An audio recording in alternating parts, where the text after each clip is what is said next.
माझं माननीय मुख्य न्यायाधीश साहेब आझमी साहेबांकडे निवेदन नसतं. निवेदन म्हणण्यापेक्षा आपण तक्रार नसते की वाहतूक शाखा जी आहे त्यांना कर्तव्याची जाणीव व्हावी. ते कुठेही थांबतात, फक्त पावत्या फाडतात. दंड ठेवणं किंवा दंडात्मक पावत्या ठेवण्यातच त्यांचं जास्त इंटरेस्ट दिसतं आहे. त्यांना जी ड्युटी आहे त्या ड्युटीचं त्यांना भान नाही आहे. माझी गाडी 2 दिवसाआधी डिस्ट्रिक्ट कोर्टाच्या मेडिकल कॉलेजच्या साईडमध्ये फुटपाथच्या साईडमध्ये दाबून होती. कोणत्याही वाहतुकीची अडचण होत नव्हती. असं असताना माझी गाडी साईडमध्ये घेऊन त्याचा फोटो काढून 500 रुपये दंड नका. त्यांचं काम वाहतुकी शिस्त देणे किंवा वाहतुकीचा शिस्त लावण्यासाठी. असंच हे होतं आहे 9व्या चौकीच्या पुढं.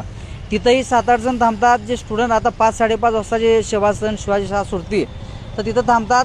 स्टुडंटना जे त्यांचे आईबाप घेऊन जात असतात त्यांच्या गाड्या मधोमध थांबून अडवतात आणि त्यांना दंड पावत्या पाडतात.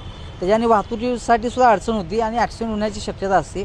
सोबत जे स्टुडंट असतात त्यांच्या मनात एक भीती बसते असं 5-7 जण अडवण्याने.